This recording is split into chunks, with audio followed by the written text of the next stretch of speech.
మీ సహకారం ఉందా లేదా అని మిమ్మల్ని అడుగుతున్నా.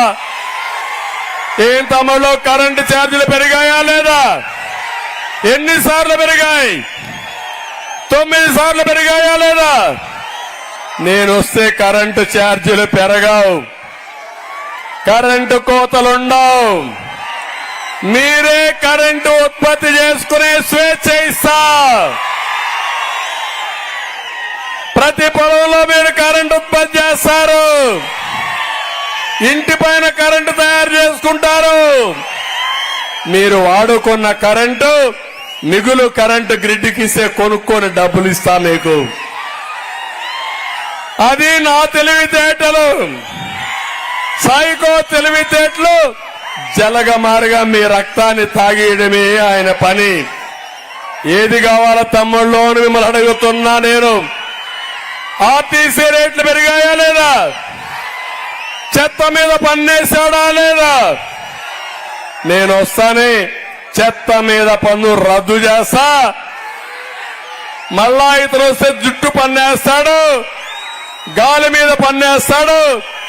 వీళ్ళు ఒక గాలి మనుషులని చెప్పి కూడా నేను మీకు తెలియజేస్తున్నా. అందుకే తమ్ముళ్ళు ఇక్కడ యువత ఉన్నారు. ఏం తమ్ముళ్ళు ఉద్యోగాలు వచ్చాయా? వచ్చాయా అని అడుగుతున్నా. వచ్చాయి కదా. ఫిష్ మార్ట్ లో ఉద్యోగాలు ఇచ్చాడు కదా. ఫిష్ మార్ట్ లో ఉద్యోగాలు ఇచ్చాడయా. పులివెందుల్లో ఫిష్ మార్ట్ పెట్టి మోడర్న్ ఫిష్ మార్ట్ అని పిల్లలకు ఉద్యోగాలు ఇస్తా అన్నాడు. ఇప్పుడు అది కూడా ఎత్తిపోయింది, దివాలా తీసేసింది. ఆ ఉద్యోగాలు కూడా పోయినాయి.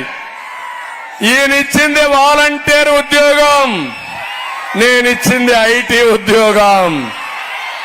ఆయనిచ్చింది 5,000 రూపాయల జీతం, నేనిచ్చిన ఉద్యోగం నెలకు కనీసం 50,000 లక్ష రూపాయల జీతం. ఏది ఎక్కువ తమ్ముళ్ళు అని అడుగుతున్నా మిమ్మల్ని. ఇప్పుడు ఒక విషయం మిమ్మల్ని కోరుతున్నా. మళ్ళీ మీకు జాబు కావాలంటే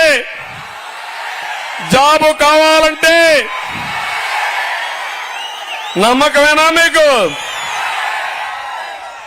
బాబు రావాలంటే కూటమి గెలవాలవునా కాదా? కూటమి వస్తే మీ ఉద్యోగాలు గ్యారంటీ. అందుకే హామీ ఇస్తున్నా. వచ్చిన వెంటనే మొదటి సంతకం మెగా డిఎస్సి పైన పెడతాను. జాబ్ క్యాలెండర్ ఇస్తాను. పరిశ్రమలు వస్తాయి, డోన్లో కూడా పరిశ్రమలు వస్తాయి. మీ అందరిని ఆదుకునే బాధ్యత నేను తీసుకుంటానని మీ అందరికీ హామీ ఇస్తున్నా.